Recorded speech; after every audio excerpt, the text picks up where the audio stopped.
ये ज़रूर है कि सरकारी गाइडलाइंस उतनी क्लियर नहीं थी। सरकार द्वारा निर्धारित मानदंडों के अनुरूप ही सोना भारत में बेचा जाएगा। हमने मंत्री जी से भी कहा था कि हमारे कम से कम दुकानों का बिजली का बिल माफ़ होना चाहिए, फिक्स चार्ज माफ़ होना चाहिए। अगर आप भी लेना चाहते हैं देश दुनिया की तमाम जानकारी तो आज ही सब्सक्राइब करें हमारे चैनल को। साथ ही नीचे दिए बेल आइकन को जरूर दबाएं ताकि हर अपडेट आप तक पहुंच सके। लखनऊ महानगर सर्राफा एसोसिएशन के अध्यक्ष मनीष वर्मा जी हमारे साथ मौजूद हैं। मनीष वर्मा जी से अभी कुछ ही समय पहले उन्होंने एक मीटिंग की है पीयूष गोयल के साथ ये हॉल मार्किंग को लेकर। आखिर क्या उस मीटिंग में रही बात और किस हद तक उस मीटिंग से संतुष्ट है, मनीष जी उनसे बात करते हैं। सर, अभी हॉल मार्किंग को लेकर आपकी मीटिंग हुई है, मीटिंग में लगभग किससे और कितने लोग शामिल रहे? मीटिंग में देश के 7-8 चुनिंदा जो सराफा एसोसिएशन है, जिसमें इब्जा है, all India jewellers and gold Smith federation है और इसी तरह सारी कमेटियों को मिला करके सरकार ने सराफा व्यापारियों की समस्याओं और उनकी चिंताओं को लेकर के एक कमेटी बनाई है, जिसमें हमारे आईजेजेएफ के तरफ से माननीय पंकज अरोड़ा जी हमारे राष्ट्रीय संयोजक हैं, वो भी शामिल हुए थे। जिसमें सर्राफा व्यापारियों के को जो BIS के द्वारा हॉलमार्किंग अनिवार्यता को लेकर के जो 15 तारीख तक डेट दी गई थी, इसके संबंध में उन्होंने सबको बुलाया था, सबके विचार सुने थे और उन्होंने सभी छोटे मैं चाहता हूँ थोड़ा पब्लिक को ब्रीफ करके आखिर हॉल मार्किंग क्या है जो जिस पर ये आपकी मीटिंग पूरी हुई। देखिए, हॉल मार्किंग एक ग्राहक के अधिकारों को सुरक्षित रखने के लिए कि ग्राहक अगर पैसा दे तो उसको उतना प्योरिटी का सोना मिले, और इसकी जिम्मेदारी सरकार ने इसकी जिम्मेदारी को समझते हुए ज्वेलर्स और हॉल मार्किंग सेंटर को दिया है कि अब सरकार द्वारा निर्धारित मानदंडों के अनुरूप ही सोना भारत में बेचा जाएगा। उसी के सापेक्ष में उन्होंने बैठक किया था और उसमें सबकी सराफा व्यापारियों की चिंताओं को लेकर के, हॉल मार्किंग सेंटर की चिंताओं को लेकर और ग्राहकों के अधिकार को सुरक्षित रखने के लिए भी उन्होंने ये इस बैठक को बुलाया था, जिसमें कुछ उन्होंने मानदंड बनाए थे। उसी के साथ में मीटिंग हुई थी। तो क्या कुछ खास, कुछ अलग, जैसे अभी तक जितनी मानदंड बने थे उनके हटकर कुछ नया, कुछ नियम इसमें लगाया गया? अभी तक देखिए, हॉल मार्किंग BIS डिपार्टमेंट का गठन हुए तो आज 10-12 साल हो गए, और लेकिन चूँकि सरकार ने अब पूरा मन बना लिया है कि हमारे देश में और सोने चांदी के व्यापार को इंटरनेशनल लेवल तक पहुंचाने के लिए कि चूँकि इंटरनेशनल मानदंडों को अपना कर व्यापार किया जाए, इसलिए हॉल मार्किंग में थोड़ा सा अब सख्ती और कड़ाई बरती है उन्होंने कि अब BIS के नियमों के साथ ही सोने चांदी का व्यापार होगा। बात करें नियमों को लेकर, क्या नियमों में कुछ सख्ती हुई है? नहीं, सख्ती हुई है। ग्राहकों की, जो हमारा ग्राहक है उसकी चिंताओं को समझते हुए उनके अधिकारियों को सुरक्षित किया गया कि वो कम से कम जितना पैसा दे उतना उनको सोना मिले। तो ये कोई नई बात नहीं है, बस ये है कि और हमारा सराफा व्यापारी वर्षों से अपने ग्राहकों के साथ, उनकी चिंताओं के साथ, उनको पूरा भरोसे के साथ लेके कार्य कर रहा था। ये ज़रूर है कि सरकारी गाइडलाइंस उतनी क्लियर नहीं थी, अब सरकार ने अपनी गाइडलाइंस क्लियर कर ली है। और ऐसा नहीं है, ग्राहक और सराफा व्यापारियों का रिश्ता आज शताब्दियों से विश्वास और भरोसे का रहा है और आज भी कायम है।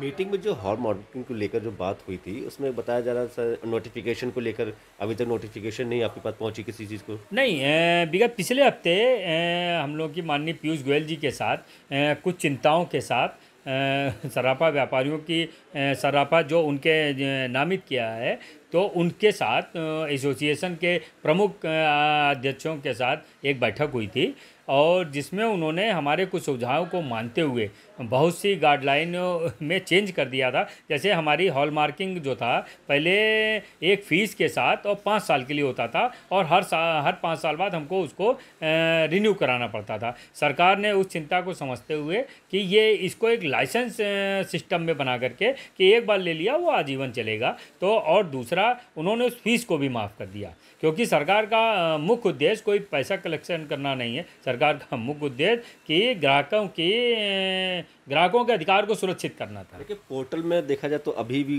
अमाउंट शो कर रहा है, जो आप फीस माफ़ी की बात कर रहे हैं, अब पोर्टल में लेके अमाउंट शो कर रहा है, ये क्या रीज़न इसका? नहीं, वही उसी का ही नोटिफिकेशन कि आज हम लोगों ने पत्रकार भाइयों के माध्यम से हमने सरकार तक अपनी बात पहुंचाने की कोशिश की कि करीब 1 हफ्ता हो गया सरकार के साथ को हमारी बातचीत हुए, तो जो उन्होंने नियम बनाए थे उसका अभी तक नोटिफिकेशन जारी नहीं हुआ। सरकार तो हमसे कुछ कह देती है, सरकार के मंत्री ने हमसे कुछ कहा और मैं जानता हूं कि होगा वही, लेकिन चूंकि किसी भी डिपार्टमेंट वाले को या पोर्टल पे कि जो लोग रजिस्ट्रेशन कराना चाहते हैं, बगैर रजिस्ट्रेशन के वो सोने चांदी का व्यापार नहीं कर सकते, और रजिस्ट्रेशन कराना चाहते हैं तो पोर्टल पे अभी भी फीस शो कर रही है, तो वो लोग ना वो रजिस्ट्रेशन करा पा रहे हैं और ना व्यापार कर पा रहे हैं। तो हमारा क्यों नोटिफिकेशन जारी हो जाएगा तो पोर्टल पे वो फीस नहीं दिखने लगेगी, तो वो लोग सरलता से अपना रजिस्ट्रेशन करा के और अपना व्यापार चालू कर सकेंगे। क्या लगता है लगभग जो रजिस्ट्रेशन नोटिफिकेशन है ये कब तक लगभग जारी होने के चांसेस है? हम लोगों का तो ख्याल था कि शायद सोमवार तक नोटिफिकेशन आ जाना चाहिए। हो सकता है कि बहुत ज़्यादा नहीं, चूँकि बातें सब तय हो चुकी हैं, तो शायद हमको लगता है एक आध दिन में आ जाए, और बाकी तो हम लोगों ने आपके माध्यम से तो सरकार तक गुहार अपनी पहुंचाने की कोशिश कर ही रहे हैं कि हमारी बात को समझते हुए नोटिफिकेशन जल्द से जल्द जारी कर दिया जाए। जाहिर है कि नोटिफिकेशन जारी हो जाएगा, लेकिन अगर हम बात करें थोड़ा सा इसमें हटते हैं इस मैटर से, कोविड को लेकर, कोविड में सराफा व्यापारियों को काफ़ी नुकसान हुआ है, जो कि सोना इतना कहते हैं गोल्ड चमक रूप है, लेकिन कोविड के दौरान उसकी चमक काफ़ी गिर गई है। तो क्या कोविड से जितने व्यापारियों को परेशानी हुई, क्या इस जो आज जो फीस माफ़ी को लेकर बात हुई कि इसमें कितने राहत मिल सकता है लोगों को? नहीं, देखिए कोविड से कोई राहत सराफा व्यापारियों को नहीं मिली है। सराफा व्यापारी एक ऐसा था कि आपको मालूम होना चाहिए कि उत्तर प्रदेश में जब ये कोरोना वायरस की दूसरी लहर आई तो पूरे उत्तर प्रदेश में सबसे पहले सराफा व्यापार ने स्वतः स्वेच्छा से समाज हित में और सरकार को साथ देने के लिए, सरकार के कदम से कदम मिला के चलने के लिए स्वेच्छा से अपनी बंदी घोषित किया, और हम लोगों की बंदी 12-13 तारीख से लास्ट पिछले अप्रैल से चालू हो गई थी, जबकि सरकार की जो बंदी आई वो 2 मई के बाद आई है गाइडलाइन के हिसाब से। और हाँ, सराफा व्यापारियों ने सबसे पहले पूरे प्रदेश में एक उदाहरण प्रस्तुत किया कि उन्होंने स्वतः समाज हित में अपने ग्राहकों को बचाने के लिए, अपने सराफा परिवार को बचाने के लिए, अपने स्टाफ को बचाने के लिए स्वतः बंदी किया। तो आज कम से कम सरकार को भी, और उसके बाद व्यापार मंडलों ने भी किया, व्यापार मंडल ने भी पूरा सहयोग किया। तो मैं बात करें से सराफा व्यापार ने तो अपना एक तरह से फ़र्ज़ निभाया है, कोविड के दौरान सरकार के साथ कदम पे कदम मिलाया, लेकिन कोविड के दौरान जो लॉकडाउन लगा, लॉकडाउन में इतना लंबा समय सराफा व्यापारियों का जो शोरूम है बंद रहा। अगर हम बात करें कि कुछ ऐसे लोग होते हैं जिनकी अपनी प्रॉपर्टी में शोरूम खुलता है, लेकिन हज़ारों लाखों लोग ऐसे हैं जो रेंट पर लेते हैं, जिनका काफ़ी बड़ा शोरूम है, जिसका अगर देखा जाए तो मैं कंफर्म नहीं बता सकता कि पक्का एक नॉर्मली अंदाज़ा बता रहा हूँ कि उनका जो रेंट का किराया ले लीजिए, बिजली का बिल ले लीजिए, ये सब मिला के भी काफ़ी हद तक उनका अमाउंट बढ़ जाता है। तो इसको लेकर क्या सरकार से, किसी से, मंत्री से कोई बात हुई थी आपको माफ़ी को लेकर या बिजली को लेकर? नहीं, हम लोगों ने बिल्कुल हमने मंत्री जी से भी कहा था कि हमारे कम से कम दुकानों का बिजली का बिल माफ़ होना चाहिए, फिक्स चार्ज माफ़ होना चाहिए और किराए में, लेकिन मैं कहूँगा कि अभी तक व्यापारियों को सरकार की तरफ से देखिए कोई राहत नहीं मिली है, और व्यापारी तो मैं कहूँगा होता ही पिसने के लिए है, लेकिन खैर वो एक अलग मैटर है। लेकिन अगर कोरोना से अगर व्यापारियों को कोई राहत मिली है तो अभी तक कुछ भी नहीं मिली, किसी भी चीज़ में कोई राहत सरकार से हम लोगों को नहीं मिली है। और हमारी बराबर ये डिमांड है कि मध्यम वर्गीय छोटा छोटा सराफा व्यापारी है उसको कम से कम कुछ राहत इन सब चीज़ों में बिल्कुल मिलनी चाहिए। और उनको ही क्यों, बड़े से छोटे तक सभी व्यापारी, जो बड़ा व्यापारी उसके बड़े खर्चे हैं, तो कम से कम हम लोगों ने कहा था फिक्स चार्ज में या किराए में या जो भी टैक्स में उनको राहत मिलनी चाहिए। हालांकि अभी तक कोई राहत नहीं मिली है और इसका भी हमको बड़ा दुख है। क्या आपको नहीं लगता था अभी जो मीटिंग हुई है इसमें पीयूष गोयल साहब भी मौजूद रहे, क्या इसमें बात रखने नहीं चाहिए थी? बात अगर आप सराफा व्यापारी की तरफ से मीटिंग में बात रखते?